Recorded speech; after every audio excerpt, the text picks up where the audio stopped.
Hello beer tubers and welcome to another beer review with me, Peter, the master of hoppets, doing a couple of supermarket Czech lagers that was requested by CMW, or CMB. He's a huge fan of the Samson brewed beers, and I told him I could get them and I could do a video, so we're doing that now. It's something that's been available in Denmark for many years. It's been like the cheapest Czech beer in the supermarket. And as far as I remember, they're all right. But yeah, I haven't had them in a long time. Maybe I'd like them more nowadays, where I'm more into Pilsners. But it's by the Samson Brewery. It's owned by AB InBev, Budweiser. And the series of beer is called 1795. So we're checking out the 1795 Czech Pilsner and their Czech Dark Lager.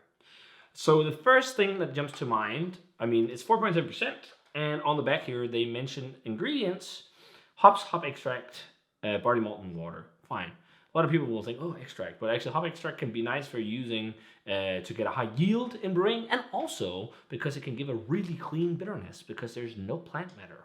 So it's actually pretty good to use, especially if you want like a nice bright, clean bitterness without that leafy hop flavor, depending on how bitter you're making your beer.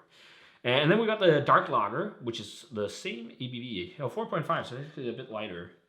But this one has got the same ingredients, but also sweetener, E954. As soon as I read that, I was like, oh no. Because then I just remembered, some of these Czech dark lagers that we've got in Denmark that I've never been a big fan of have been really sweet. They've been like almost tasting like Danish Vidøl, like really sweet lager beers because they're sweetened. And I don't think a lot of the authentic Czech darker lagers are like that. At least some of the Tamali, I can't remember the Czech, like Svedli Lečak 12 is the light lager beers. And it's called something else, I think Lečak. Tmavi Lečak? I can't remember. If anyone from Czech is watching, let me know what it is. But yeah, so it's pretty big beer, but I think a lot of people start, when they get into lagers, and this is some of the stuff they get into, and I haven't had it in years, so I thought it would be fun to revisit and do like a supermarket video, because I don't do these supermarket beers too often.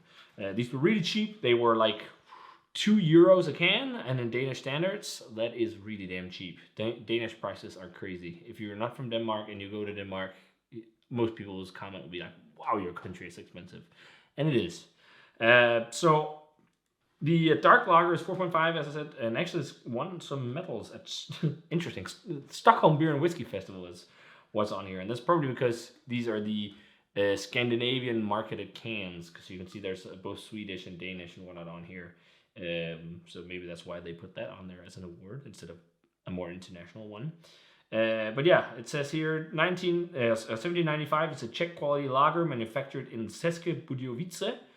We use Czech barley, finest size hops, and draw pure artisanal water or artisan water from 274 meters underground. Every stage of our brewing process is traditional, enabling us to produce lager of the highest quality. So I'm guessing it's probably classically made and decoction mashed. So yeah, but I think České Budějovické, isn't that the Czech Budweiser brewery as well? I'm not actually sure. Originally, it wasn't the same brewery that made those beers. I think it might just be, it's owned by Budweiser now, AB InBev, and I think AB InBev also own the Czech Budweiser, don't they? I'm not entirely sure, but I haven't looked up on macro beer in a while, so technically macro beer. But let's check it out. So I'm thinking we're going to start with a light one, just because usually dark beers are a bit more intense in flavor. So let's start with a Pilsner. I had a huge, surge of Czech beers on the channel in the last couple of years, where I've really been diving into Czech lagers and really enjoying them a lot, especially the 12 Play-Doh, Svedli Lečaks, and the 11 Play-Doh and whatnot. The lighter beers that are really nice. And back in the day, I wasn't too into them because they were always, I found, a bit sweeter, and they had the diacetyl thing. But some of the great craft examples are not like that. But this one pours a nice color. It's bright golden yellow. In terms of canning, it's somewhat fresh. They're from June. So, and we're in October now. So for a supermarket beer, that's quite all right. Whitehead, let's check out the aroma on the Pilsner, the Czech Pilsner. Okay, very mild, like next to no hop aroma. compared to some of the awesome craft examples. I'm just smelling sweet, bready malt, really. It's very soft on the aromatics. Yeah, it's like there's not really anything going on. It smells all right though. Like it smells decent. Let's give it a taste. Cheers.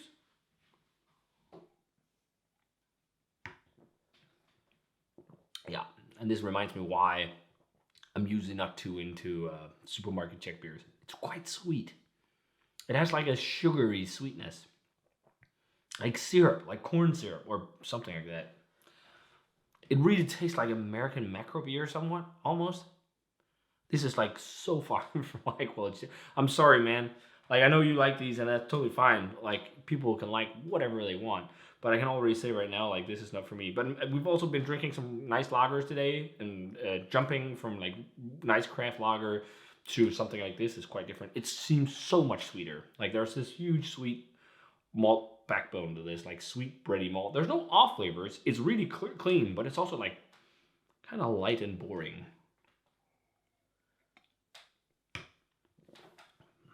Yeah, quite sweet. I actually think I remember that from back in the day. We used to get them in bottles, lime green bottles with foil tops. I remember bringing them to a costume parade for a carnival we have in our city. And I thought back then they were a bit too sweet for my taste. And I'm totally just, that's what I'm thinking right now. And that was one of the reasons why I was like, I always preferred German lagers. Because I thought this was what Czech lager was like this, and then the more diacetyl heavy example in Pilsner Urquell. It's all right, but I would probably not pick this up again. Except for maybe cooking. It's not a good praise, you know, or if you just want to slug down a few, but like of a supermarket beer, Pilsner type, if Czech inspired, Högerweier from Hancock. It's 10 times better than this. And that is from a larger scale Danish brewery, but it has bitterness, hop character, dryness. You can like, this is just like sweet malt syrupy Pilsner-y beer. It's like, it tastes so macro. In terms of hop character, it's just the slightest pepperiness, but that's about it. It's so much sweeter than most other macro Czech beers as well, as far as like I just remember. But let's jump onto the dark one, and that's probably going to be even sweeter because it's made with sweetener. So this one is dark. It is a brown color. It looks kind of like, you know, Czech Dunkel beers or a Munich Dunkel or something like that. It's brown. It's got a tan-ish head. Let's check out the aroma on this one. Yeah, it totally smells like øllebrød. Øllebrød all the way. It's a Danish porridge with rye bread and sugar, brown sugar. And I'm getting loads of that on this. There's a little bit of a nuttiness. It has a little bit more of a complex nose. I'm actually also smelling Sass hops on this one a bit more, interestingly, even though it's a dark beer. But there's a bit more of a peppery, nettly thing. Let's try it. Cheers. Oh, it's so sweet. Why are they so sweet?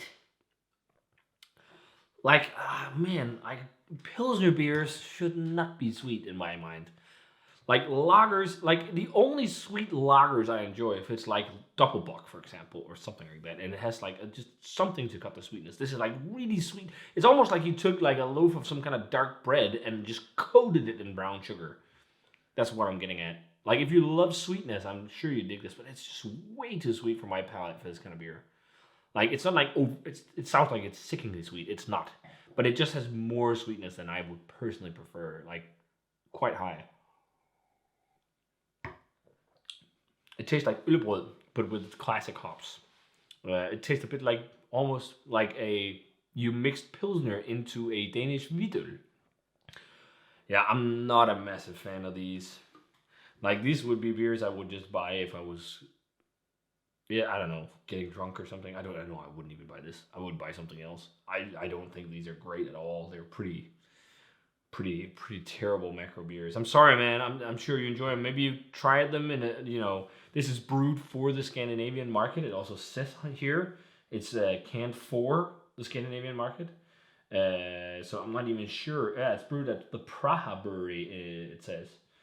I don't even know if the Samson brewery still exists, but like, it's probably been nice when you tried it. It's awesome if you like it, but I can just say that this is just not lagers for me. They scream macro. They scream like just cutting corners and trying to make cheap lager, and it's just not great. It's really, really, really, like, it's not utterly terrible, but it's really, really subpar beer. I would never buy these again, except for cooking. That's my biggest praise. Let's try and see which one's my favorite. I'm glad they were cheap. I actually think they were on sale when I got them for like 9 crowns, which is like a little more than €1 or $1 a can.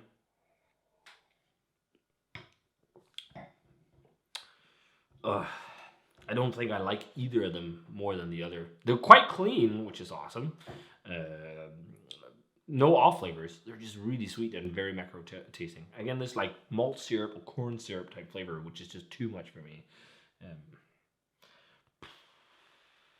So there's no off flavors. I'm not going to flunk them, but they're going to get a quite low grade because this is just like, compared to some of these amazing Czech beers I've had in the last year or so, these are just not even close. Or 2 years, like not even close. This just shows why you need to try craft examples of styles from other breweries. Like, you might try something from a macro brewery for the first time and you stick your nose up against, like, you're like, I don't like that. Or you try something you think it's great, then you try the craft version or from a small local brewery and then it's just dope. This just shows that's why you should try these things instead of just only drinking the macro stuff. I'm really debating around this 55 to 60 territory. I can't flunk them because they're not completely fucked, but honestly, I'm probably going to pour these down the drain. I really don't want to finish them. So therefore, it's going to be around 55. But I can't flunk them because they don't have off flavors, which would be below 50. I think they're pretty terrible. So, sorry, man, CMW. I mean, it's totally awesome that you like these. And maybe they're better brewed for your market. I don't know. But for me, this ain't too good. But check out my channel. If you just search for Czech Pilsner or Czech beer, you can find numerous Czech brewed beers or Czech inspired beers that are miles ahead of this macro stuff. Yeah, this is it's kind of like what I remember, and an obvious reason why you should try and drink awesome craft stuff instead of macro. So yeah, a 55 for the 1795 Pilsner and dark Czech lager. Pretty terrible, very sweet Czech lager beers. If you like sweeter lager beers, you might like this more. If these are awesome to you, that's totally fine. Tastes are subjective, but I urge you to try some examples from smaller breweries or craft breweries. So if you guys had either of these two, let me know what you thought of them. As always, remember to comment, subscribe, check out the Facebook fan page and Twitter and Instagram. Give this video a thumbs up if you enjoyed it, and ring the bell for future notifications about videos. And I'm going to say cheers and see you guys in another beer review.